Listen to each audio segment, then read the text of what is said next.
This video is about simplifying radicals into simplest radical form. Let's get started. I first want to review some ideas that you probably learned in Algebra 1, and that is how do you simplify into simplest radical form a problem like the square root of 18. Okay, so even though that seems pretty simple, we can write it in a simpler way by finding perfect squares that divide 18. Okay, there's two common ways that I've seen this. So the first method I've seen is using what's called a factor tree. You're looking for two numbers that multiply together to be this number. So two numbers multiplied by 18 are like 2 and 9. Okay, and then you're looking for factors. Now 2 is prime, so I'll just stop there. 9 is 3 and 3.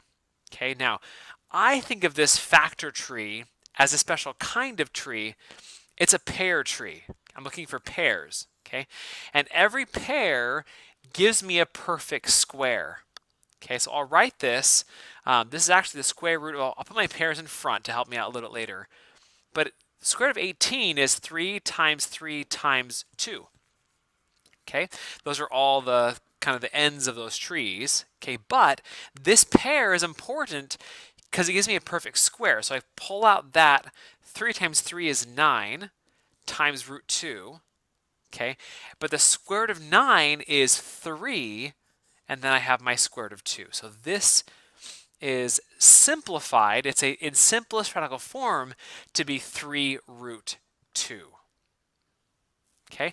The other way that I've seen people do this is using a T-chart where you're at the number here and you look for the lowest prime that divides 18. Okay, so that's 2, and 2 divided by 18 is 9, and then you look at this number right here. Okay, and what's the lowest prime that divides that? Well, again, it's not 2. It's not 2, so the next prime is 3. Does 3 go to 9? Yes, it does. How many times? 3 times. So again, I look at this number, no, not that number, this number right here. Does 3 go to 3? Yes, it does. How many times? 1. When you get this number to be 1, you stop. Okay, and what you have over here is your list of primes. Okay, just like I found 2, 3, and 3, I have my primes there, and I noticed that because they're kind of together because of how I did my pairs, I have my pair of 3s here, and so you kind of can follow a similar logic as we did here once I have my perfect squares. Okay. Now, between these two methods, I've seen over the years a slight preference towards the factor tree, with more students preferring that as opposed to the T-chart, but you really can do it either way. Okay, let's see 2 or 3 more of these. The next one we'll look at is the square root of 175. And again, I'm looking for perfect squares that divide 175. Okay, the last number is 5, and so 5 will go into it. It's 5 times 35. And 5 is prime, so I'll stop there. 35 is, let's see here, 5 times 7. And again, I have a pair of 5s, which is a perfect square. So this is the square root of, let's see here, 25 times what's left, the square root of 7, which gives me 5 root 7. Now I did skip one of those steps here.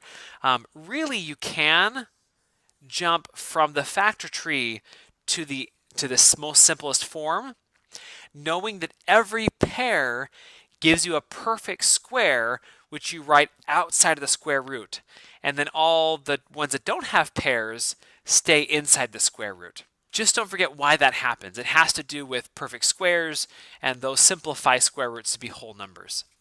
The last one we'll look at will be 9 times the square root of 882. Okay, now that 9 in front is a new thing for us. Okay, and I'm going to just focus on the square root now and come back to the 9 later on. Now 882, let's see here, is even. I'll start there. 2 times 441. Now 441, let's see here, goes into 9 because the digits 4 plus 1 add up to be 9, and so 9 must go into 441 49 times. Okay, now 2, I forgot to mention this, 2 is prime, I'll stop there. 9 is 3 times 3, which is a pair, and 49 is 7 times 7, which is a pair. Okay, so